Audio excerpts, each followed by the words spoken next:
누가복음 23장 39절로 43절까지의 말씀, 저와 여러분이 합독하시겠습니다.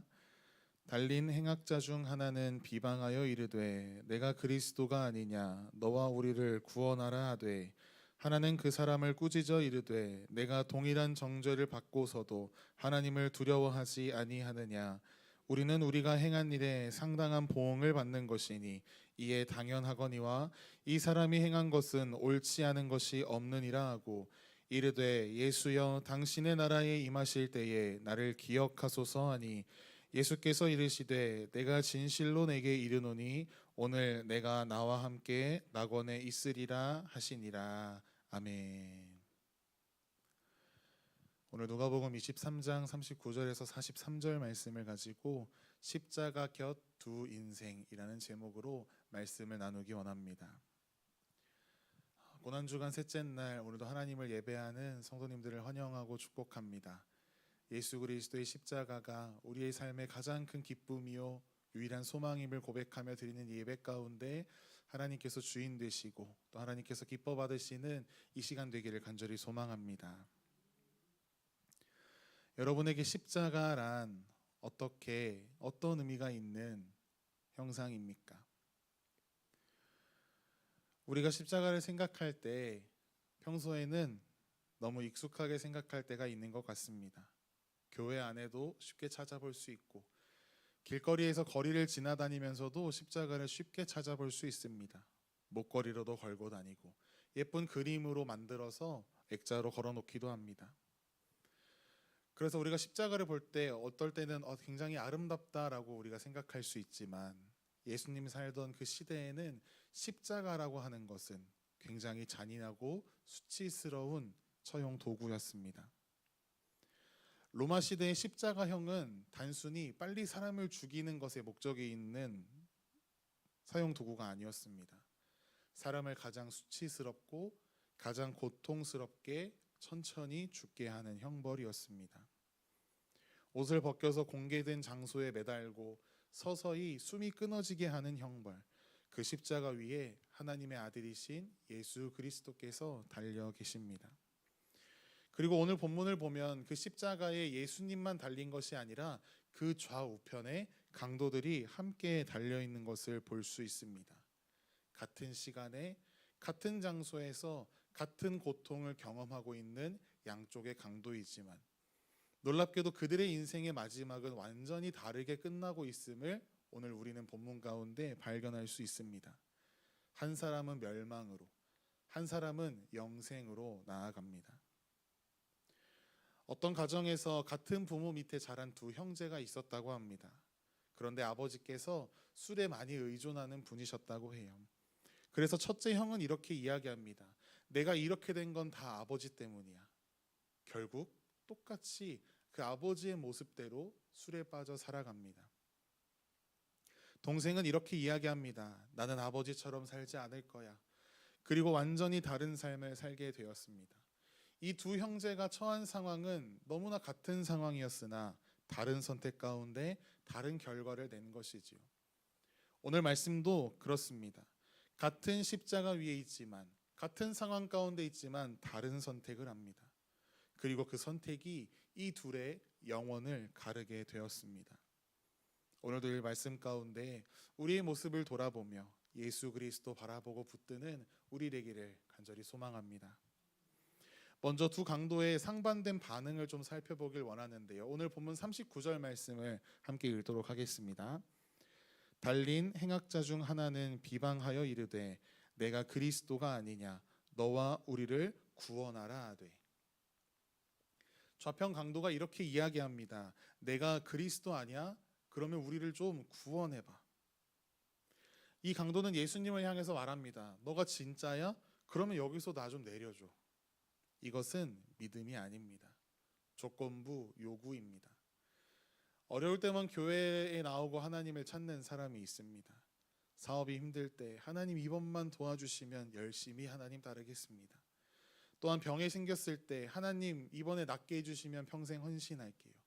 그런데 이럴 때만 하나님을 찾는 사람들은 상황이 나아지면 언제 그랬냐는 듯이 하나님을 떠나버립니다. 이것이 바로 조건부 신앙이죠.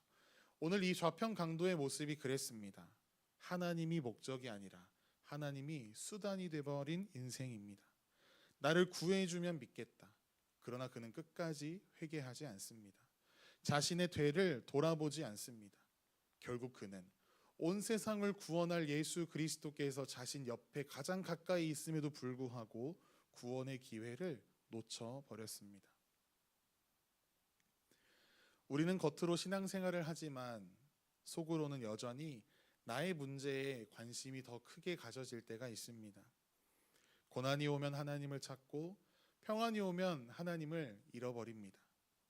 이 저편 강도는 멀리 있는 사람이 아니라 나의 모습은 아닌가.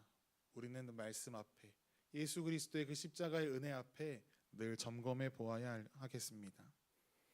또한 이어지는 본문 40절과 41절 말씀을 우리가 함께 읽어보실까요? 40절 41절입니다. 하나는 그 사람을 꾸짖어 이르되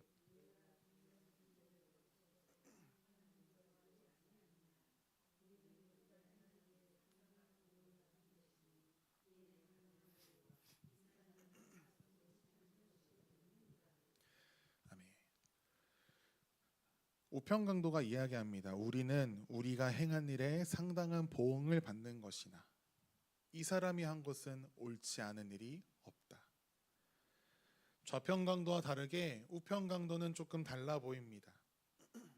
그는 먼저 하나님을 두려워하고 자신의 죄를 인정합니다.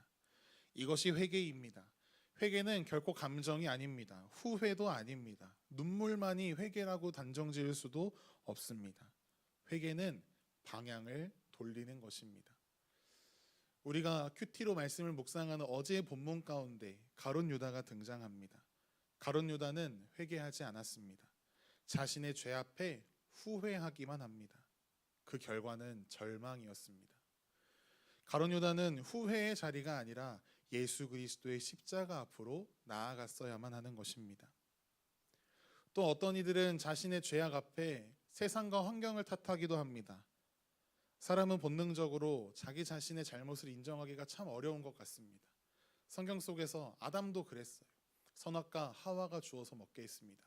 거기서 안 되니까 하나님을 원망하면서 하나님께서 만드신 저 하와라는 여자가 저에게 선악과 주어서 먹게 했어요 라고 하는 듯이 하나님을 탓합니다. 그런데 오늘 예수님 우편에 달려있는 이 강도의 모습은 다릅니다. 비록 십자가 위에 자신의 인생의 마지막을 기다리고 있지만 그 순간 자기 자신을 정확하게 꿰뚫어 봅니다. 그리고 예수님 앞에 회개하며 주님 나를 불쌍히 여겨주소서 고백하는 그 순간 그의 인생의 구원의 문이 열리기 시작합니다. 하나님 앞에서 주님 제가 잘못했습니다. 이것을 인정하는 순간 우리의 삶에 하나님의 은혜가 들어오기 시작함을 믿음으로 나아가는 저와 여러분의 삶이 되시기를 간절히 소망합니다. 이어지는 42절 말씀입니다. 42절 말씀 함께 읽겠습니다. 이르되 예수여 당신의 나라에 임하실 때에 나를 기억하소서 하니. 예수여 당신의 나라에 임하실 때 나를 기억해 주세요 라고 하는 이 말은 단순한 부탁이 아닙니다. 이것은 이 우편 강도의 믿음의 고백입니다. 왜냐하면 지금 예수님의 모습은 그 누가 보아도 왕처럼 보이지 않기 때문입니다. 피투성이가 되어 있고 십자가에 매달려 있고 사람들에게 조롱당하고 있습니다. 그런데 이 우편에 있는 강도는 예수님 앞에 예수님에게 이렇게 이야기합니다. 당신의 나라에 임하실 때에. 이 말이 무슨 의미일까요? 당신의 나라, 곧 그분이 왕이시다라는 것을 믿음으로 고백하는 것입니다. 믿음은 보이는 현실을 기준으로 판단하는 것이 결코 아닙니다. 믿음은 하나님의 진리 되신 말씀을 붙잡는 것입니다. 이 강도는 눈으로는 패배한 예수 그리스도를 보고 있지만 그의 믿음의 눈으로는 하나님 나라의 왕 되신 예수 그리스도를 바라보았습니다. 그래서 그는 믿음으로 고백합니다. 주여 나를 기억해 주십시오. 여기에는 이런 고백이 담겨 있습니다. 주여 나는 아무 자격이 없습니다. 그래서 주님의 은혜를 구하며 나아갑니다. 오늘 그런 그에게 예수님께서 말씀하십니다. 오늘 본문 43절 말씀에 예수께서 이르시되 내가 진실로 내게 이르노니 오늘 내가 나와 함께 낙원에 있으리라.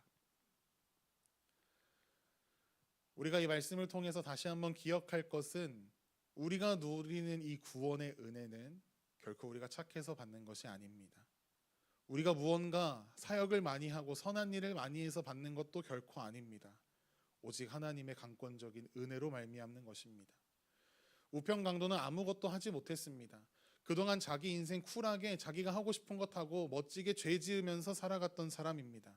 선한 일 쌓을 시간도 없었고 율법을 지킬 만한 기회도 그에게는 없었습니다. 그는 단지 몇 초 전, 몇 분 전까지만 해도 십자가 위에서 죽어가는 사형수였습니다. 그런데 그럼에도 불구하고 구원받았습니다. 어떤 이유입니까? 하나님의 은혜 덕분입니다. 이 장면이 우리에게 던지는 메시지가 굉장히 분명합니다. 구원은 내가 무엇을 했느냐로 주어지는 것이 아니라 예수님이 무엇을 하셨는가에 대해 달려 있다는 것이지요. 시험과 선물에는 차이가 있습니다. 어떤 학생이 시험을 봐요. 시험은 무엇이죠? 내가 잘하면 합격하고 못하면 떨어져서 얻지 못하는 것이 시험입니다. 그러나 선물은 다릅니다. 내가 잘했기 때문에 받는 것이 아니라 나를 사랑하기 때문에 그 누군가가 나에게 주는 것입니다. 구원은 결코 시험이 아닙니다. 구원은 하나님의 은혜의 선물입니다. 우리가 잘해서 받는 것이 아니라 하나님께서 우리를 너무나 사랑하시기 때문에 거저 주시는 놀라운 선물이다라는 것입니다.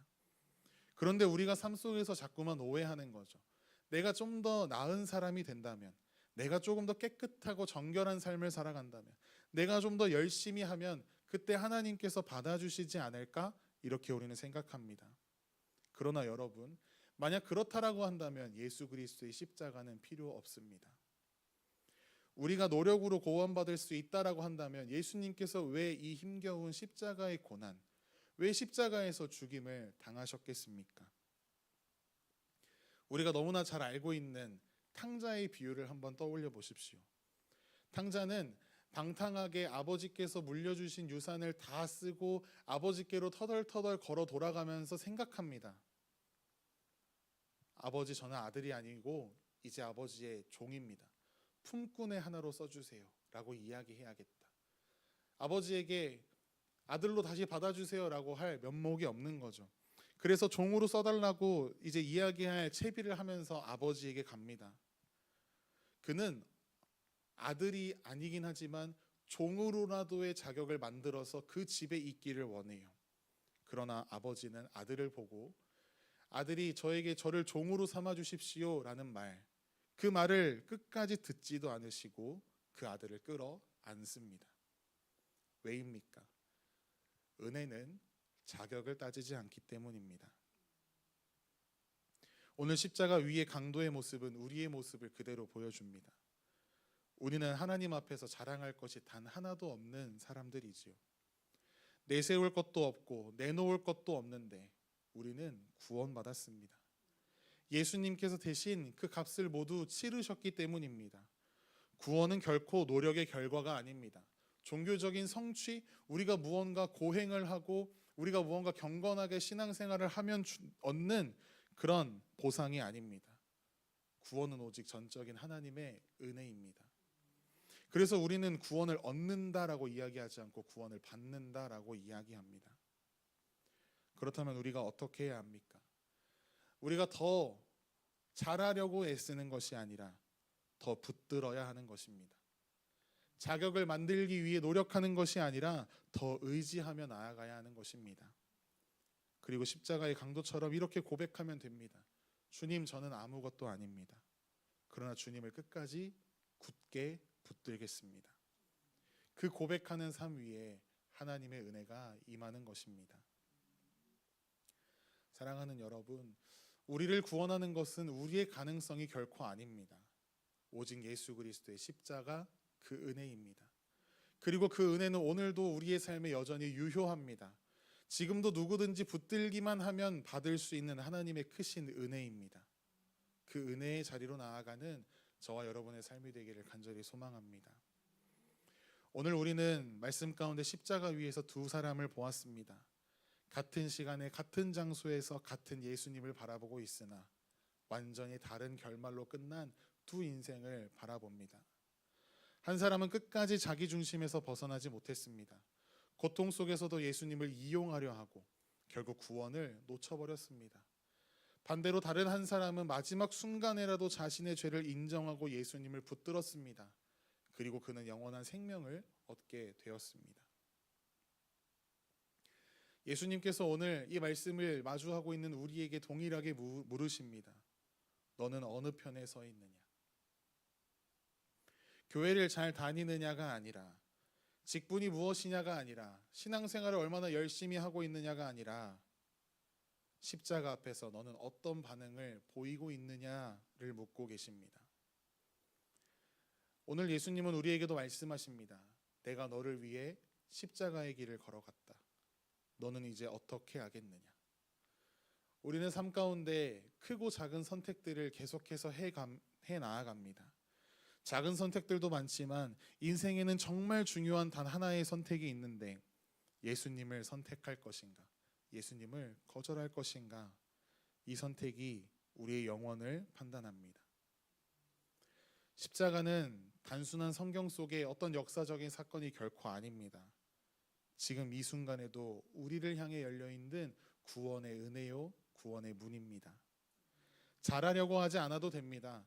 자격을 만들려고 하지 않아도 괜찮습니다. 우편 강도 아무것도 한 것이 없습니다. 그저 한마디, 주여 나를 기억해 주시옵소서. 그 고백 하나로 구원받았습니다.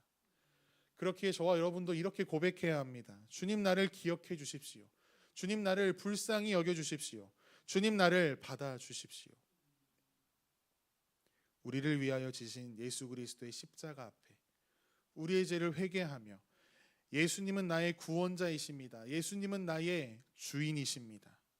고백하며 나아갈 때 그때 주님께서 이 우편 강도에게 하신 말씀처럼 저와 여러분의 삶에도 동일하게 말씀하실 것입니다. 내가 오늘 나와 함께 낙원에 있으리라. 믿음으로 걸어가는 우리의 삶 가운데 예수 그리스도의 십자가의 그 은혜를 묵상하며 나아가는 우리의 이 고난주간 가운데 오늘 내가 나와 함께 낙원에 있으리라 라고 말씀하시는 그 주님의 구원의 음성 받아 누리며 그 음성 가운데 기뻐하며 감격하며 참된 소망을 품고 나아가는 저와 여러분의 삶이 되기를 간절히 소망합니다.